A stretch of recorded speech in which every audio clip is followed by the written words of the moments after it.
Stevie, Can I have fun too? I saw you and your sister fooling around. sister-in-law. I'm married to her brother. Now, if you'll excuse me. Hey, you interested in waiting tables downstairs? I could make that happen. All right, that's a scene from CTV's The Cleaning Lady, a story about a Cambodian Filipino doctor making her way to the U.S. to treat her son's illness, but is failed by the system. So then she uses her brains and street smarts to become a kind of Robin Hood-like figure for those who face similar situations to her own. Now, the brains behind this hit series is Miranda Kwok. She hails from right here in Toronto. And we welcome CP24 Breakfast, Miranda Kwok. Miranda, thanks so much for joining us here this morning. I hope you're doing well today. You know, I watched this show and I get a real Walter White vibe from Tony, you know, kind of this hero, anti-hero type thing. Can you talk a bit more about that character and what you've put into her? Absolutely, yes.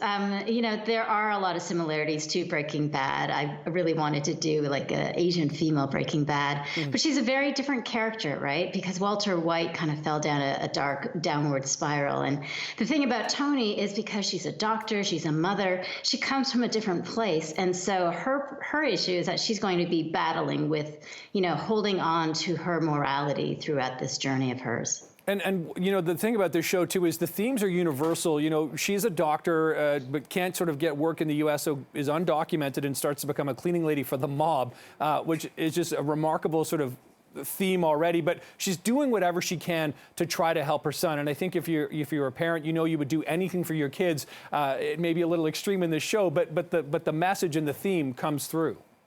Absolutely. I think that's one of the most universal themes, and that's what was really connecting with people, is that it is a universal thing for people to, you know, do anything for their children, and especially a story for a lot of immigrants, and that's why they're here. They took the journey to be here, and, you know, through all the struggles and the trials that they face, everything is, you know, to help their family. Okay, Miranda, let's talk about your connection. Of course, you know, you grew up in Toronto, went to art school here. You started off as an actor and then went behind the scenes, becoming a screenwriter, executive producer. What has the influence of Toronto meant to you and meant to your career? Well, Toronto is an extremely multicultural city, as you know, and so I think that's where that's what I come from. I come from a place that is very inclusive, very diverse, and so that is actually, you know, a very strong component of my work.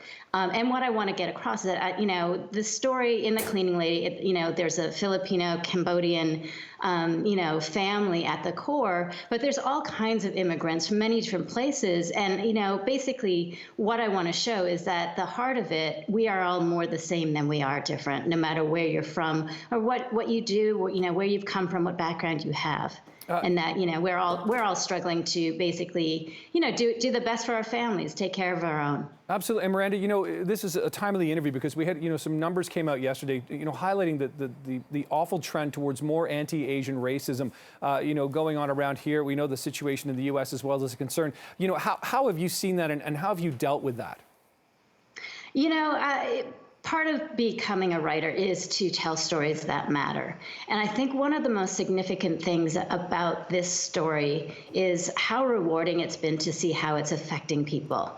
And, you know, yes, the show has come out in a very, you know, tricky climate, but, you know, it has been really fully embraced. In America here, I mean, I know it's been, you know, top, I think the top 2 in Canada. In America here, it's the top rated show on Fox Network in 2 years. It is also the most streamed drama on Fox, on Hulu, in Fox history. And we're averaging, you know, we were averaging 3 to 3.5 million people live per night in the U.S. alone. I think it was another 1.5 million in Canada. And on the first week of viewing, 5.3 million viewers. And what that says is that there is an audience and an appetite for Asian stories, and that this is a story that is affecting people. And that has been the most rewarding experience. There's been a lot of people who've reached out to me to say, thank you for creating the show because I finally feel seen. You know, that my family went through a similar story, but, you know, we felt so alone. And I think what this is showing is that it's helping to build compassion and empathy for people who are not, you know, typically that you look at. And so that I think has really helped to at least open hearts It's harder to change minds, but it is easier to open hearts. And I feel like we've done that. And there's a lot of people who have been, anti-Asian or undocumented immigrants who have actually openly come up to us to say, yeah, like, I don't want to see them get deported. Like, after episode 5, I was bawling my eyes out. So, this story has reached people. And I think that is the most amazing thing that has happened with this. Yeah, it certainly has. Listen, the show hits all the right notes. And like you said, the numbers are amazing. Miranda Kwok, thanks so much for joining us here on CP24 Breakfast. Continued good luck with, of course, The Cleaning Lady and any of your other projects. Great to talk to you. Great speaking to you, too. Thank you. Take care. Yeah.